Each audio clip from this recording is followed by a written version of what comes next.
찬송하리로다. 그는 우리 주 예수 그리스도의 하나님이시요 자비의 아버지시요 모든 위로의 하나님이시며 우리의 모든 환난 중에서 우리를 위로하사 우리로 하여금 하나님께 받는 위로로서 모든 환난 중에 있는 자들을 능히 위로하게 하시는 이시로다. 그리스도의 고난이 우리에게 넘친 것 같이 우리가 받은 위로도 그리스도로 말미암아 넘치는도다. 우리가 환난 당하는 것도 너희가 위로와 구원을 받게 하려는 것이요 우리가 위로를 받는 것도 너희가 위로를 받게 하려는 것이니 이 위로가 너희 속에 역사하여 우리가 받는 것 같은 고난을 너희도 견디게 하느니라. 7절 함께 읽겠습니다. 너희를 위한 우리의 소망이 견고함은 너희가 고난에 참여하는 자가 된 것 같이 위로에도 그러할 줄 알미니라. 아멘. 할렐루야.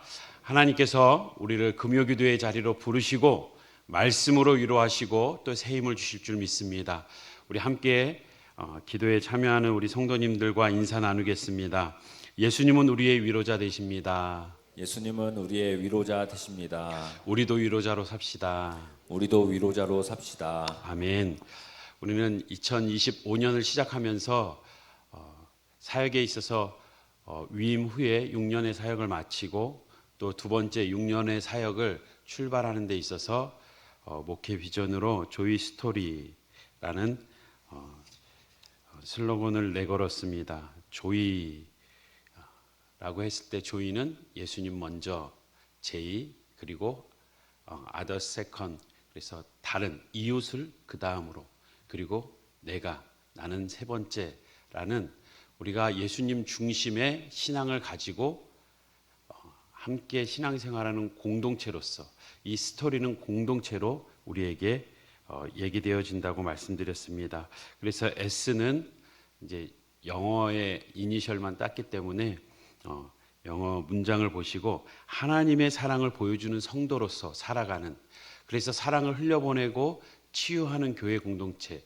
생명 공동체로서 우리를 부르셨음을 기억하는 것이고, 그리고 두 번째 T는 하나님의 말씀을 전해주는, 전파하는, 복음을 전하는 선교 공동체로 우리를 부르셨음을, 그리고 세 번째 O는 그 말씀에 순종하는 성도로서 우리가 훈련받고 또 훈련받아서 제자로 살아가는 그러한 공동체의 모습, 또한 R은 하나님의 영광을 찬양하는 성도로서 그 찬양하는 교회 예배하는 공동체, 우리가 공동체, 교회의 본질을 얘기할 때 다 다루었던 부분입니다. 마지막 Y는 자기보다 이웃을 먼저 배려할 수 있는 성도로 함께 가는 섬김의 공동체로서 세워지길 기대하며, 스토리, 이것은 예수님의 그 구원의 이야기지만 그 구원의 이야기가 우리에게 기쁜 소식이 되어 조이 스토리가 되어서 또 우리가 써내려가야 될 우리의 이야기로 남길 원하는, 우리가 스토리의 공동체가 되길, 우리 안에 신앙생활하며 간증이 있는, 또 주님을 만나는 경험이 있는 그런 공동체가 되기를 원하는 마음에서 함께 나누었습니다. 그래서 앞으로 5주간은 저희가 이 스토리라는 내용을 가지고 한 주씩 말씀을 묵상하도록 하겠습니다. 오늘은 첫 번째, 치유하는 교회 생명 공동체라는 주제로 함께 말씀을 나누고자 합니다. 한 목사님이 장례식 조문을 갔습니다. 위로 예배를 드렸어요. 청년은 그 자리에서 이제 하나님 품에 안긴 성도가 청년이에요. 청년은 예수를 믿었지만 그 부모님은 예수를 믿지 않았습니다. 위로 예배를 드렸고 그 장례식장에서 그 장례식장에 계시는 부모님을 어떻게 위로해야 할지, 아들을 잃은 슬픔이 얼마나 컸겠습니까? 아무 얘기도 해줄 수 없었다고, 예배를 드리며 복음을 전했고 천국의 소망을 갖길 원했지만, 해야 될 걸 했지만 그 이후에 정말 이분이 위로가 되었을까라는 그러한 마음 한켠에 아쉬움과 또한 무언가 더 해줄 수 있었을 텐데 라는 그러한 마음이 남았다고 합니다. 저에게도 이민 사역을 하면서 한 노부부가 새 가족으로 등록하는 일이 있었습니다. 어르신인데 남편분이 잘 거동을 못하는 것 같아요. 작은 체구의 동양인 여인입니다. 남편은 미국 분인데 아내는 동양인이세요. 체구가 작아요.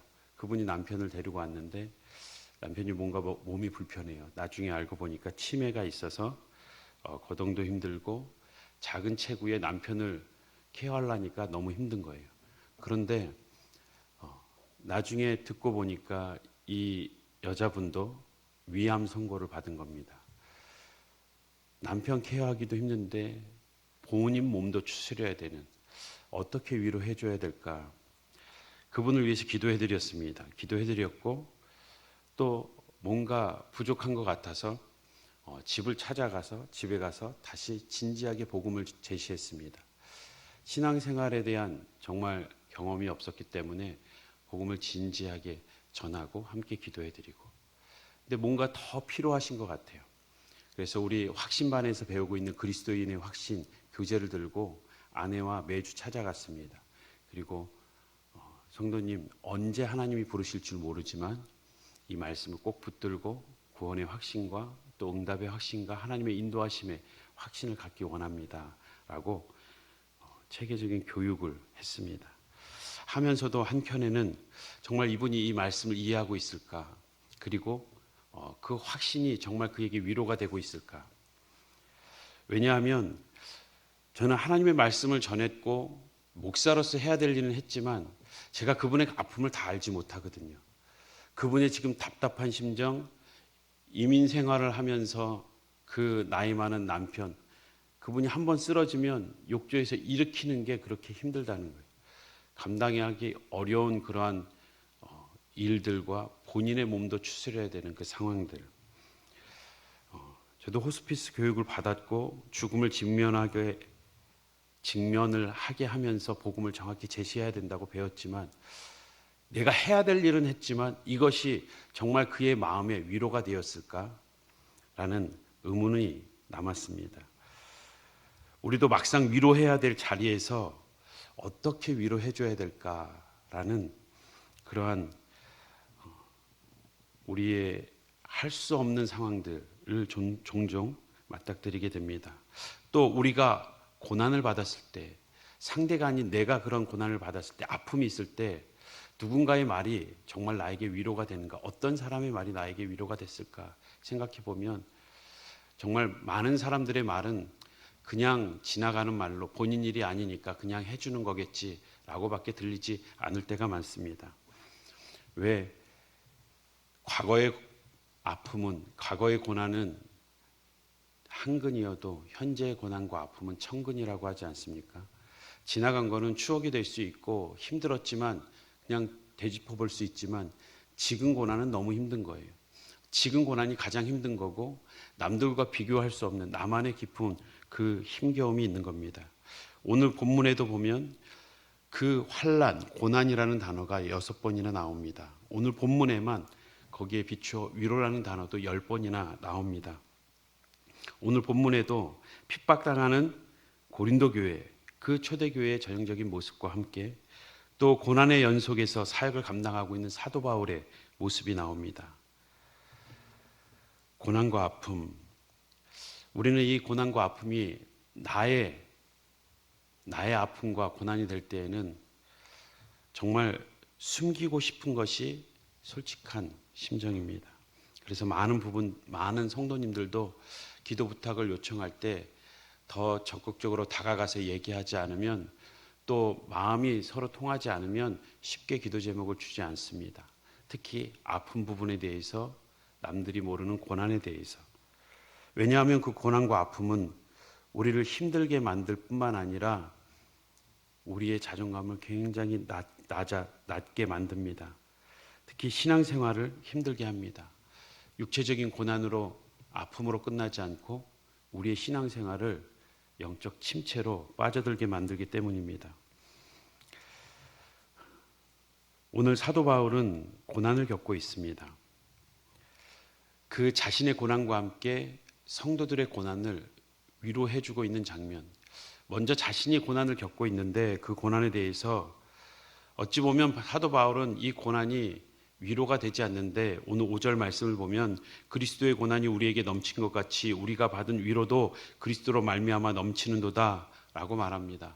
그리스도의 고난이 우리에게 넘쳤다. 다시 말해 나에게 지금 고난이 심각하다. 나에게뿐만 아니라 지금 너희들에게도 그 고난이 많은 것 알고 있다. 그런데 우리에게 위로가 넘친다.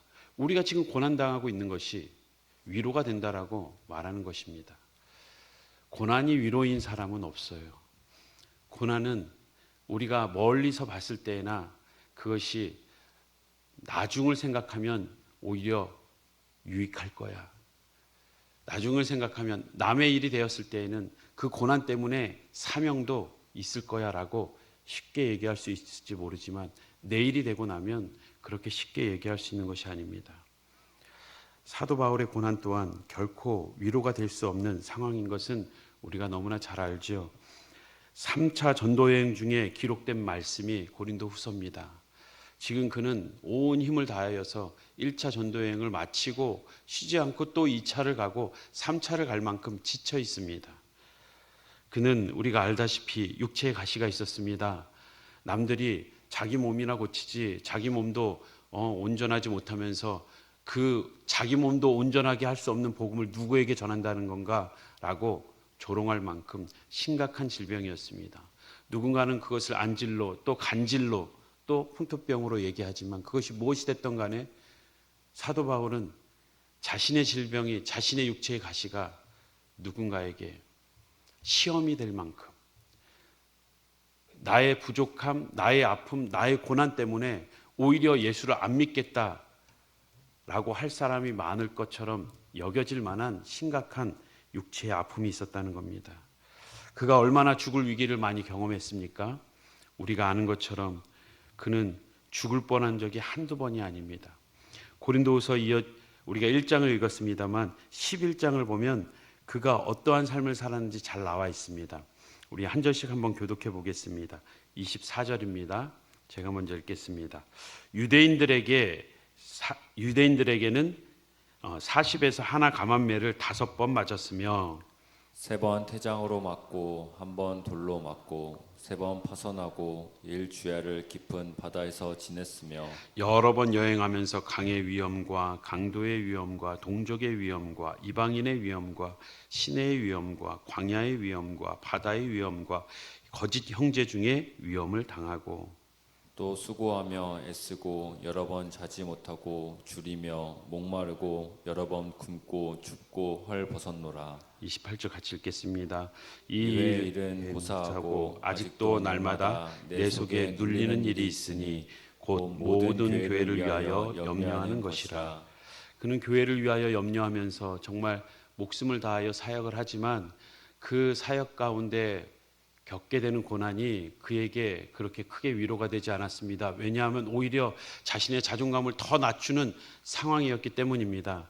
그가 아픔을 겪고 또 고난 중에 있을 때에 저가 전에 얼마나 죄를 크게 졌는지 스스로도 깨달아야 할 거야 라고 유대인들은 오히려 그 그리스도인들이라 할지라도 같은 그리스도인이지만 저 바울이 우리 부모를 죽였다고 저자가 우리를 힘들게 했던 핍박했던 자 아니야? 자기가 지은 죄 받고 있는 거야 라고 얘기하는 사람이 있었을 겁니다. 유대인들은 저 예수를 따르면서 신성모독을 하는 예수가 메시아라고 얘기하는 저 배교자라고 하면서 그를 죽이려고 몇 번이나 달려들었습니다.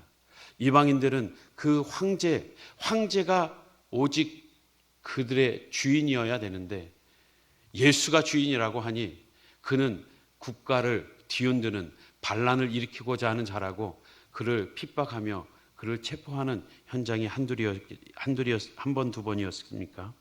이러한 많은 오해와 그를 의도적으로 모함하고자 했던 많은 사건들, 그래서 그는 동족에게도 이방인에게도 또 그를 모함하는 거짓 형제들로부터 많은 위험을 받았습니다.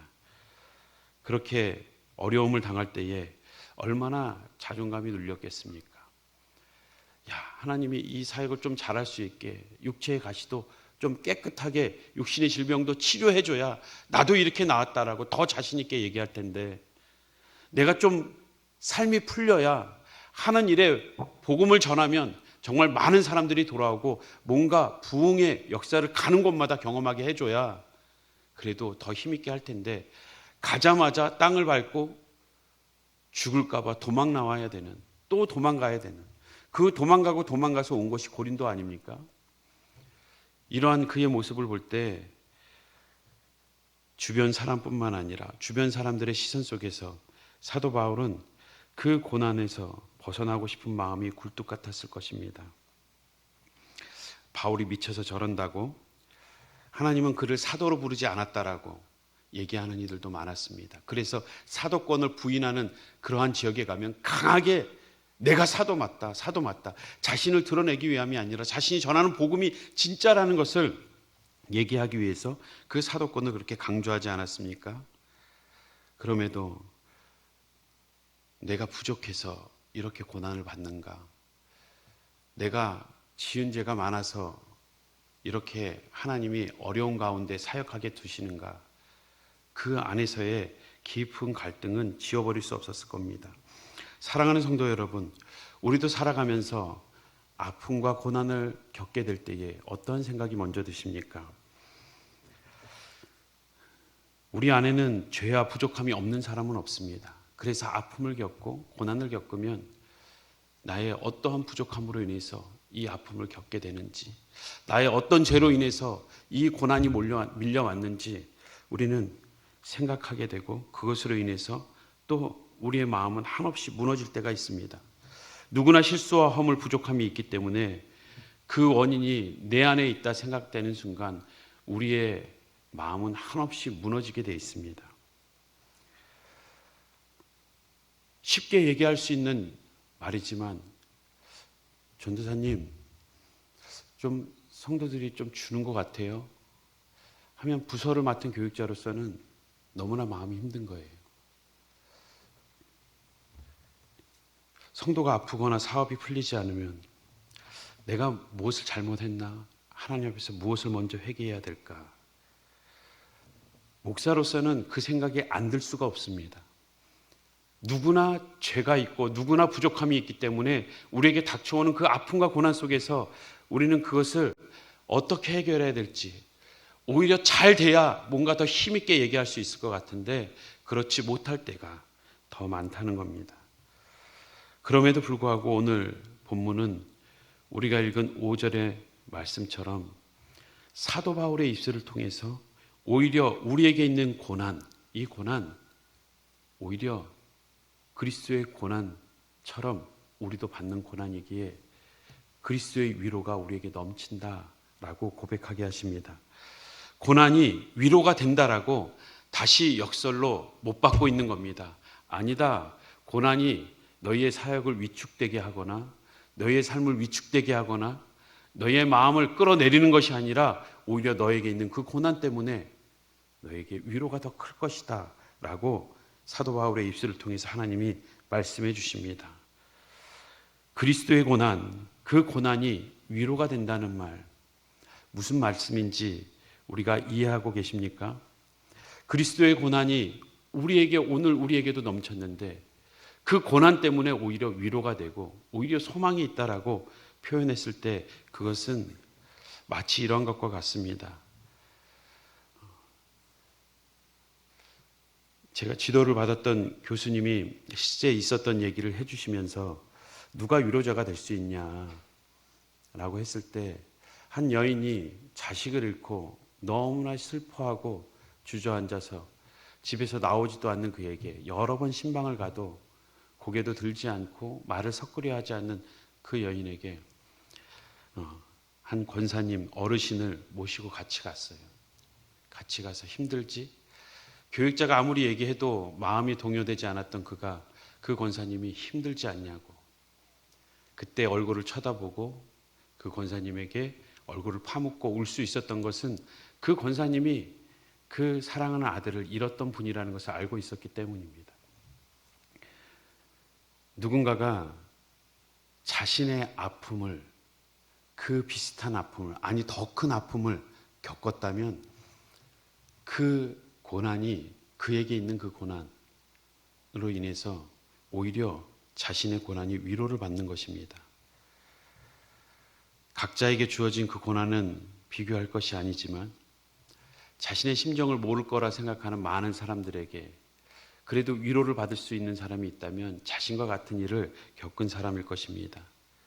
그래서 주님께서도 우리의 고난을 너무나 잘 알기에 우리가 이 땅 위에서 죄악 가운데 태어나서 죄로 인해 받을 수밖에 없는 이 고난, 우리가 고통 가운데 살아가는 인생이지만 이 고통 가운데 살아가는 그 인생을 그렇게 치부하고 가치 없는 것으로 치부하지 않고 그 고난을 귀히 여겨주시기 위해서 나도 고난을 받았다, 나도 아픔 가운데 있었다, 나도 외로웠고 나도 많은 이들이 따랐지만 그들이 다 나를 떠날 때 나도 밤에서 추워 떨면서 그 비를 맞으며 부들부들 떨면서 그 바위를 끌어안고 자야 했던 그 힘들었던 고통스러웠던 순간이 있었음을, 그리고 많은 이들이 등을 돌리고 배신을 당하고 조롱하고 비난할 때에도 끝까지 나는 이 십자가의 길을 걸었다. 예수님께서 마지막 십자가에 죽으시기까지 그 육체의 고통과 아픔 다 겪으셨죠. 그래서 히브리서 4장 15절에서 16절은 그렇게 말합니다. 우리에게 있는 대제사장은 우리의 연약함을 동정하지 못하실 리가 아니요. 그분은 우리와 같이 배신도 당해보고 누명도 써보고 모욕도 당해보고 조롱도 받아보고 육신의 고통도 겪어보고 외로움도 겪어보고 그 지독한 고독 속에서 치열하게 땀을 흘리며 기도도 했던 분이 예수님이십니다. 그래서 동정하지 못하실 리가 아니다. 체휼이라고 개역 한글에는 번역되어 있죠. 예수님은 직접 체험을 해서 경험을 해서 너희를 긍휼히 여기실 수 있다. 그냥 마음으로만 동정한다는 것이 아니라 직접 다 겪어서 너의 마음을 이해하고 너희를 위로해 줄 수 있다라고 표현합니다. 그래서 이어지는 16절에 이렇게 말합니다. 우리 함께 읽어보겠습니다. 시작. 그러므로 우리는 긍휼하심을 받고 때를 따라 돕는 은혜를 얻기 위하여 은혜의 보좌 앞에 담대히 나아갈 것이니라. 우리는 담대하지 못할 때가 많습니다. 특히 하나님 앞에 나가는 데 있어서 나의 부족함과 죄로 인해서 이러한 문제와 아픔이 생긴 것 아닌가. 오히려 신앙이 오히려 위축될 때가 있지만 담대히 나오라고 합니다. 왜? 내가 그 아픔 안다. 내가 그 힘겨움 안다. 내가 직접 다 경험했다. 그러니 나에게 나와라. 주님이 진짜 위로자가 될 수 있습니다. 인간이 겪을 수 있는 가장 큰 고통과 아픔을, 그 고난의 길을 가셨기 때문입니다. 그래서 그리스도의 고난이 위로가 되는 이유, 그것은 체휼하시는 주님을 만나기 때문입니다. 그분이 우리와 같이 경험하셨고 그리고 우리에게 긍휼을 베풀어 주십니다. 왜 경험하셔야 됐습니까? 그분은 경험하지 않아도 우리의 아픔을 다 아실 수 있는 분이에요. 우리와 똑같이 그것을 이해하실 수 있고 우리를 알 수 있는 분이세요. 그럼에도 직접 그 고난과 아픔의 자리에 온 것은 어찌 보면 하나님께서 인간의 고통을 이해하기 위해서 그 십자가를 지신 것이 아니라 아무리 얘기해도 믿지 않는, 하나님은 내 마음 모를 거야, 예수님은 내 마음 모를 거야 하는 인간들의 연약함, 인간들의 위해서 오히려 나도 똑같이 겪지 않았냐라고 인간들을 이해시키기 위해서, 내가 정말 너의 마음 안다, 정말 알아요? 하는 우리에게 예수님은 우리를 이해시키기 위해서 그분은 직접 고난을 받으셨다는 겁니다. 우리는 그리스도의 고난이, 그 고난이 우리에게 올 때에, 그 아픔이 우리에게 올 때에 정말 그 그리스도의 고난이 위로가 되는가? 그리스도의 고난, 어찌 보면 그 고난 자체가 위로가 되진 않습니다. 분명히 그 고난의 사명이 있다라고 우리는 알고 있지만 누구도 그 고난이 자신의 사명으로 받아들이기 전까지는 사명이라고 얘기해서는 안 돼요. 사명으로 받아들이기 전까지는 그것은 사명은 아닙니다. 지금 버티고 견뎌야 될 상황이지, 이겨내야 될 일이지, 그 자체가 지금 사명은 아니라는 거예요. 우리에게 잘 알려진 노진준 목사님이라는 분이 계십니다. 전에도 한번 소개했었는데요. LA에서 한길교회에서 목회를 하시면서 신학생들에게 많은 은혜를 끼쳤던 노진중 목사님, 그분은 어렸을 때부터 소아마비 장애를 갖고 태어났습니다. 근데 그분이 직접 그렇게 얘기하세요. 너가 그 아픈 것으로 인해서 더 많은 사람을 위로할 수 있을 거야. 그 얘기가 제일 듣기 싫었다는 거예요. 그럼 당신이 아파보던가. 왜 당신이 나에게 사명을 주냐? 그러면 나는 장애가 있으니까 이것이 사명이 돼서 나는 장애인을 향한 사역만 해야 되고 그 사역이 내 사명이라고 받아들이고 사역해야 되냐? 그것이 가장 좋은 것이냐? 좋은 모습이냐? 오히려 그는 반발하는 모습 속에서 그 고난은 사명이기 이전에 그리스도의 고난은 오히려 그 고난이 더 크니까 우리가 위로가 된다. 더 큰 고난을 받은 사람 앞에서 내가 아무것도 아니라는, 내가 이렇게 큰 아픔을, 너는 지금 다리 부러졌냐? 나는 어려서부터 소아마비야. 그래 너는 아무것도 아니지 라고 얘기하는 게 인간적으로 잠시 위로는 될 수 있지만 그리스도의 고난은 우리보다 더 크기 때문에 너희는 위로를 받아 라고 하는 그러한 위로가 아니라는 거예요. 오히려 그 그리스도의 고난이 크지만 그 그리스도의 고난 안에는 하나님의 사랑이 있기 때문입니다. 하나님이 나를 얼마나 사랑하는지 그 사랑의 마음이 있기 때문에 위로가 되는 겁니다.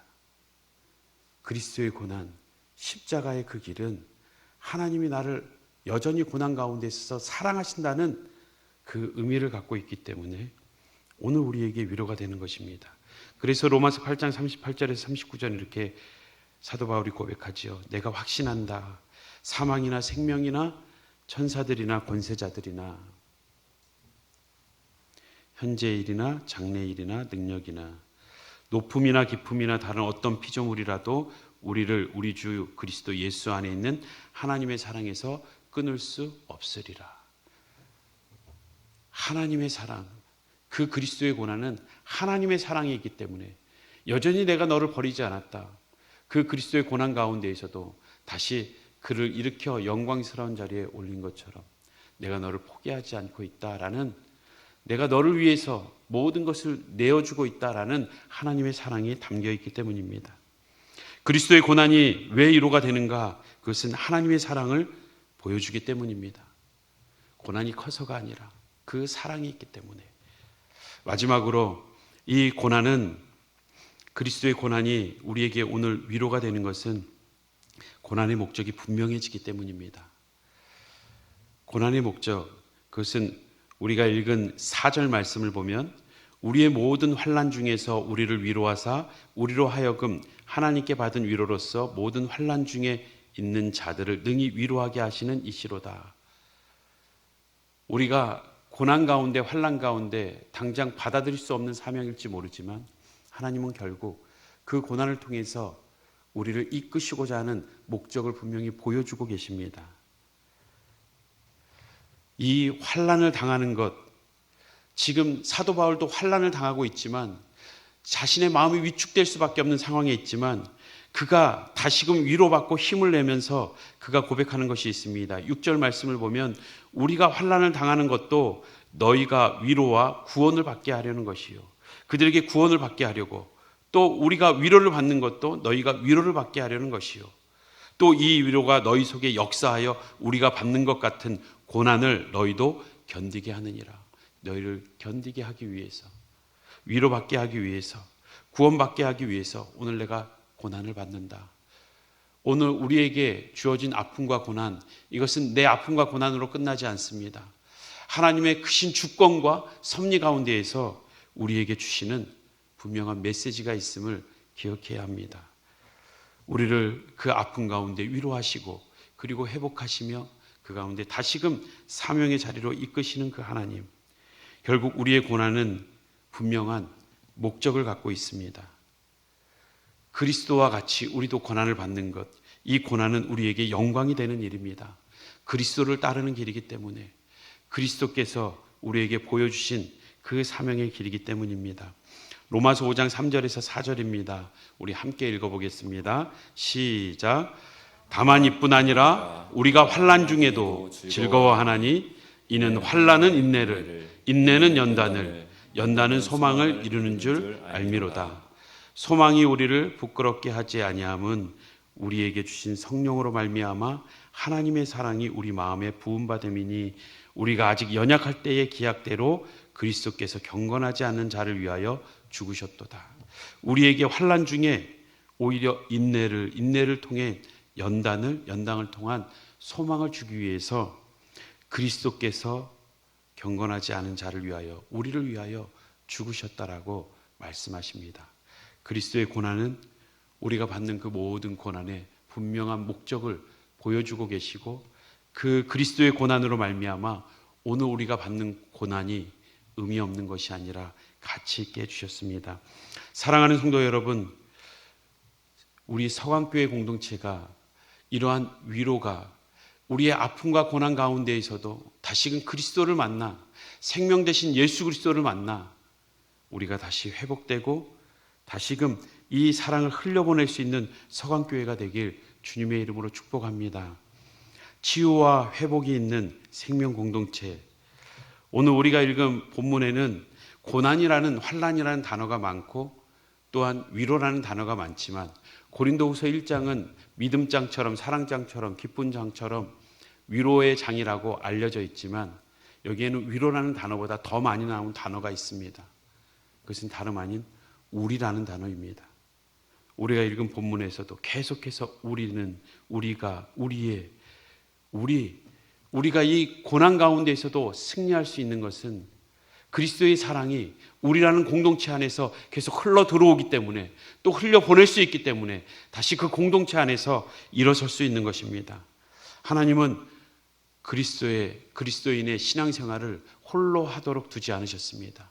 함께 하게 하셨고, 결혼을 혼자 할 수 없듯이 신앙생활은 혼자 할 수 있는 것이 아닙니다. 우리가 하나 되어서 주님의 그 사랑을 흘려보낼 때에 우리 안에서 또한 이 위로를 받고 회복되며 다시금 그 사랑을 흘려보낼 수 있는 많은 성도들이 일어서게 될 줄 믿습니다. 이러한 생명의 공동체로 다시금 일어서는 서강교회가 되길 주님의 이름으로 축복합니다. 우리 앞에서 불렀던 찬양, 괴로울 때 주의 얼굴 보라, 우리 함께 찬양하겠습니다.